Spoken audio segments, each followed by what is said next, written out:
പാലക്കാട് നഗരസഭയിൽ BJP ഇത്തവണ മൃഗീയ ഭൂരിപക്ഷം നേടുമെന്ന് സംസ്ഥാന വൈസ് പ്രസിഡന്റ് C. കൃഷ്ണകുമാർ. ജില്ലാ പഞ്ചായത്തിലും സീറ്റ് നേടും. മിക്ക പഞ്ചായത്തുകളിലും കൂടുതൽ അംഗങ്ങളെ വിജയിപ്പിക്കാൻ കഴിയുമെന്നും കൃഷ്ണകുമാർ പറഞ്ഞു. BJPക്ക് ഒരു പക്ഷം മാത്രമേയുള്ളൂ. കൃഷ്ണകുമാർ പക്ഷം എന്നൊന്നില്ല എന്ന് അദ്ദേഹം പറഞ്ഞു. പാലക്കാട് നഗരസഭയെ സംബന്ധിച്ച് ഞങ്ങൾക്ക് യാതൊരുവിധ ആശങ്കയില്ല. ഞങ്ങൾ 24 സീറ്റ് 2015 നേടി, 2020 28 സീറ്റ് നേടി. ഇത്തവണ ആ 28 ഞങ്ങൾ കൂടുതൽ വലിയ ഭൂരിപക്ഷത്തിലേക്ക് വർദ്ധിപ്പിക്കും. വളരെ മൃഗീയമായിട്ടുള്ള ഒരു ഭൂരിപക്ഷത്തിലായിരിക്കും ഇത്തവണ പാലക്കാട് നഗരസഭ BJP ഭരിക്കുക.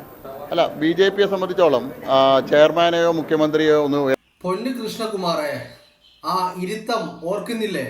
ആ സോഫയിൽ ഇരുന്ന ഇരുത്തം എന്ന് നവംബർ 23 എന്ന് പറഞ്ഞാൽ പാലക്കാട്ടെ ബൈ ഇലക്ഷനിലെ റിസൾട്ട് എണ്ണുന്ന ദിവസം ആ സോഫയിൽ ഇപ്പുറത്ത് പ്രശാന്ത് ശിവൻ, അതിന് തൊട്ടടുത്തായിക്കൊണ്ട് മിനി കൃഷ്ണകുമാർ, സ്വന്തം ഭാര്യ, നിങ്ങളുടെ ഭാര്യ ഒക്കെ ആ സോഫയിൽ ഇരുന്ന ഇരുത്തം ഓർക്കുന്നില്ലേ? ഇങ്ങനെ കിളി പോയി അണ്ണാക്കിൽ നോക്കി മാനത്ത് നോക്കിക്കൊണ്ട് ഇങ്ങനെ ഇരുന്ന ആ ഇരുത്തം ഓർക്കുന്നില്ലേ കൃഷ്ണകുമാറെ? 2015 2021 നടന്നതൊന്നും നിങ്ങൾ നോക്കണ്ട. ഇപ്രാവശ്യം പാലക്കാട് നഗരസഭ നിങ്ങളെ വലിച്ച് താഴെ ഇറക്കുമെന്നുള്ള കാര്യത്തിൽ ഒരു തർക്കവും നിങ്ങൾക്കാർക്കും വേണ്ട. കാരണം എന്ന് പറയുന്നത് രാഹുൽ മാങ്കൂട്ടം എന്ന് പറയുന്ന പാലക്കാടിന്റെ അവിടെ MLA അവിടെ ഉള്ളപ്പോ ഈ പറയുന്ന BJPക്ക് ഈ നഗരസഭയിലേക്ക് തിരിച്ച് കയറാൻ സാധിക്കില്ല എന്നുള്ള കാര്യത്തിൽ കൃഷ്ണകുമാറെ ഒരു തർക്കവും വേണ്ട. മനസ്സിലായില്ലേ? മൃഗീയ ഭൂരിപക്ഷം എന്ന് പറയുന്നത് അത് ശരിയാണ്, പക്ഷേ അത് BJPക്കാണോ എന്നുള്ള കാര്യത്തിലാണ് നമുക്ക് തർക്കം. BJPക്കല്ല ആ മൃഗീയ ഭൂരിപക്ഷം ഉണ്ടാവാൻ പോകുന്നത്. ആ ഭൂരിപക്ഷം ഇപ്രാവശ്യം നേടാൻ പോകുന്നത് പാലക്കാട് നഗരസഭയിൽ കോൺഗ്രസ് ആയിരിക്കുമെന്നുള്ള കാര്യത്തിൽ ഒരു തർക്കവും നിങ്ങൾക്കാർക്കും വേണ്ട കേട്ടോ. അതാണ് വരാൻ പോകുന്ന തെരഞ്ഞെടുപ്പിൽ കാണാൻ പോകുന്നത്. ഇതിങ്ങനെ പറയുന്നതിന് പല കാരണങ്ങളുണ്ട്. നിങ്ങൾ കഴിഞ്ഞ 2021 നിയമസഭാ തെരഞ്ഞെടുപ്പ് എന്ന് പരിശോധിക്കുക.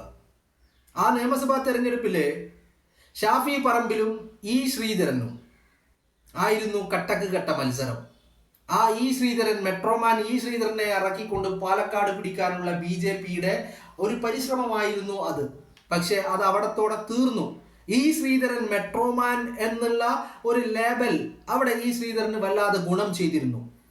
അതുകൊണ്ട് തന്നെയാണ് പാലക്കാട്ടെ 2021 നിയമസഭാ തെരഞ്ഞെടുപ്പിലെ എലക്ഷൻ റിസൾട്ടിന്റെ അന്ന് 1, 2, 3, 4, 5, 6, 7, 8, 9, 10, 11, 12, 13 റൗണ്ടുകൾ എണ്ണിയിട്ടും ശ്രീധരൻ തന്നെയായിരുന്നു മുന്നിൽ. 13 റൗണ്ട് കഴിയുമ്പോഴാണ് പാലക്കാട്ടെ ആ ചിത്രത്തിലേക്ക്, ലീഡിലേക്ക് ഷാഫി പറമ്പിൽ ഉയർന്നു വരുന്നത്. എന്നാൽ ഈ 2024 നടന്ന ഉപതെരഞ്ഞെടുപ്പിൽ നിങ്ങളെന്നെടുത്ത് പരിശോധിക്കുക. ആ ഉപതെരഞ്ഞെടുപ്പിൽ 1ാം റൗണ്ട് കഴിഞ്ഞു, 2ാം റൗണ്ട് കഴിഞ്ഞു, 3ാം റൗണ്ടിലേക്ക് എത്തുമ്പോൾ രാഹുൽ മാങ്കൂട്ടത്തിന്റെ ഭൂരിപക്ഷം എന്ന് പറയുന്നത് 1200 വോട്ടിന്റെ ഭൂരിപക്ഷമാണ്. എല്ലാ റൗണ്ടും എണ്ണിക്കഴിഞ്ഞു. വോട്ടെണ്ണൽ പൂർത്തിയായി കഴിഞ്ഞപ്പോൾ പാലക്കാട്ട് രാഹുലിന്റെ ഭൂരിപക്ഷം എന്ന് പറയുന്നത് 18,000-ലധികം വരുന്ന 18,806 വോട്ടുകളുടെ ഭൂരിപക്ഷമാണ് രാഹുൽ മാങ്കൂട്ടത്തിന് പാലക്കാട് ലഭിച്ചത്. അല്ലേ? അവിടെ നിങ്ങൾ ഈ പറയുന്ന പാലക്കാട് നഗരസഭയെടുത്തൊന്ന് പരിശോധിച്ച് നോക്കുക. ആ പാലക്കാട് നഗരസഭയിൽ പോലും രാഹുൽ മാങ്കൂട്ടത്തിന് വ്യക്തമായ ഭൂരിപക്ഷമായിരുന്നു ഉണ്ടായിരുന്നത്. അതുകൊണ്ടാണ് പാലക്കാട് നിയമസഭാ നിയോജക മണ്ഡലത്തിന്റെ ചരിത്രത്തിൽ ആദ്യമായി ഇത്രയും വലിയ ഉയർന്ന ഭൂരിപക്ഷം രാഹുൽ മാങ്കൂട്ടത്തിന് കരസ്ഥമാക്കാൻ സാധിച്ചത്. അതിനു മുൻപ് ഒരിക്കലും 18,000 എന്ന് പറയുന്ന ഒരു മാർജിനിലേക്ക്, ഒരു ഭൂരിപക്ഷത്തിലേക്ക് പാലക്കാട്ടെ നിയമസഭയുടെ തെരഞ്ഞെടുപ്പ് ചരിത്രം പോയിട്ടില്ല എന്നുള്ളതാണ്. പക്ഷേ രാഹുൽ മാങ്കൂട്ടം മത്സരിച്ചപ്പോൾ അവിടെ 18,806 എന്നുള്ള ഒരു മാർജിനിലേക്ക് കാര്യങ്ങൾ കൊണ്ടു ചെന്നെത്തിച്ചു. ഈ പറയുന്ന പാലക്കാട് നഗരസഭയടക്കം രാഹുലിന് അനുകൂലമായി വിധി എഴുതി. അതിന്റെ പ്രതിഫലനമായിരുന്നു നിങ്ങൾ ഇപ്പോൾ പാലക്കാട്ടെ നിലവിലെ നഗരസഭയുടെ അധ്യക്ഷയായിട്ടുള്ള പ്രമീള ശശിധരൻ, അവിടുത്തെ കൗൺസിലർമാരായിട്ടുള്ള കൃഷ്ണദാസ്, അവിടുത്തെ കൗൺസിലർമാരായിട്ടുള്ള ഈ പറയുന്ന ശിവരാജൻ, തുടങ്ങിയ പല ആളുകൾക്കും നിങ്ങൾ സീറ്റ് നൽകാത്തത് ഈ പറയുന്ന രാഹുൽ മാങ്കൂട്ടത്തിന് അവിടെ ലഭിച്ച ഭൂരിപക്ഷം തന്നെയാണ് നിങ്ങളെ ഭയപ്പെടുത്തുന്ന കാര്യം. ഭയപ്പെടുത്തുക എന്ന് പറഞ്ഞാൽ ശിവരാജനോ പ്രമീളയോ കൃഷ്ണദാസോ എന്നും വലിയ തെറ്റുകൾ ചെയ്തിട്ടല്ല.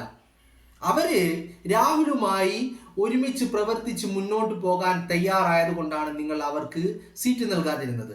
അവർ രാഹുലുമായി സഹകരിക്കുവാനും രാഹുലുമായി ഒരുമിച്ചുള്ള പ്രവർത്തനങ്ങൾക്ക് തയ്യാറായതും എന്തിന്റെ അടിസ്ഥാനത്തിലാണ്?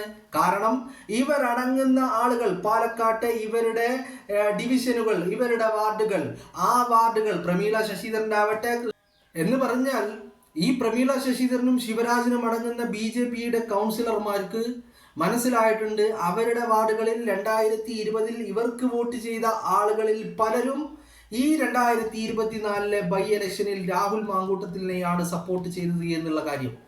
ആ തിരിച്ചറിവിൽ നിന്നാണ് രാഹുലിനൊപ്പം ചേർന്ന് നിൽക്കുവാനും രാഹുലുമായി വേദി പങ്കിടുവാനും രാഹുലുമായി സഹകരിക്കുവാനും ഇവരൊക്കെ തയ്യാറായത്. ആ കാരണം കൊണ്ടാണ് നിങ്ങൾ ഇപ്പോൾ അവർക്ക് സീറ്റ് നൽകാതെ ഇരിക്കുന്നതും അതിൻ്റെ അടിസ്ഥാനത്തിലാണ്.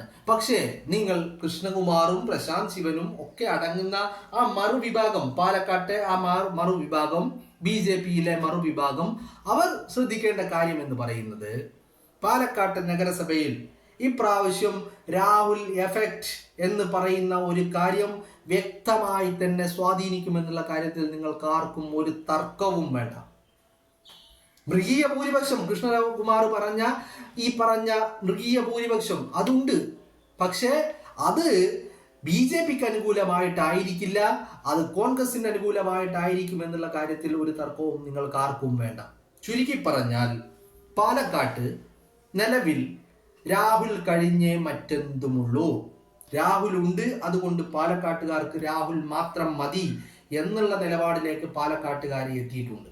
അതാണ് പാലക്കാടിൻ്റെ ഇപ്പോഴത്തെ ഒരു രാഷ്ട്രീയ സാഹചര്യം, അന്തരീക്ഷം എന്ന് പറയുന്നത്. അതുകൊണ്ട് തന്നെ ഈ വരുന്ന തദ്ദേശ തെരഞ്ഞെടുപ്പിൽ അത് പാലക്കാട് നഗരസഭയാവട്ടെ, കണ്ണാടി ഗ്രാമപഞ്ചായത്താവട്ടെ, മറ്റേത് തദ്ദേശ ഭരണ സ്ഥാപനങ്ങളാവട്ടെ, പാലക്കാട് നിയോജക മണ്ഡലത്തിൽ നിന്ന് കോൺഗ്രസിന് വ്യക്തമായ നേട്ടങ്ങൾ ഉണ്ടാക്കാൻ കഴിയുമെന്നുള്ള കാര്യത്തിൽ ഒരു തർക്കവും നിങ്ങൾക്ക് ആർക്കും വേണ്ട.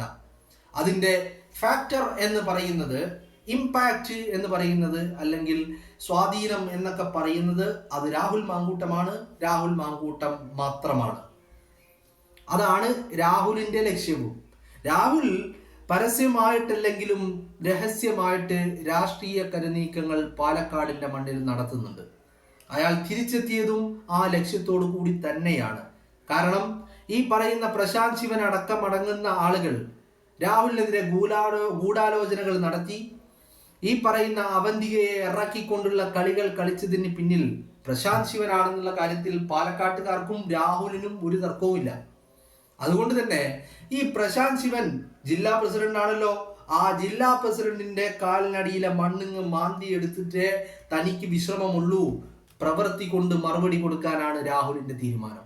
വാക്കുകൾ കൊണ്ടൊന്നും മറുപടിയില്ല, പ്രവൃത്തികൾ കൊണ്ട് മറുപടി കൊടുക്കണം.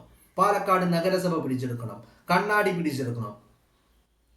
പ്രമീള ശശിധരനെയും ശിവരാജനെയും പോലെ കണ്ണാടിയിൽ നിന്നുള്ള ലതയും അടങ്ങുന്ന ഒരുപാട് മെമ്പർമാർ രാഹുലിനൊപ്പം നിൽക്കാൻ തയ്യാറായിട്ടുണ്ട്.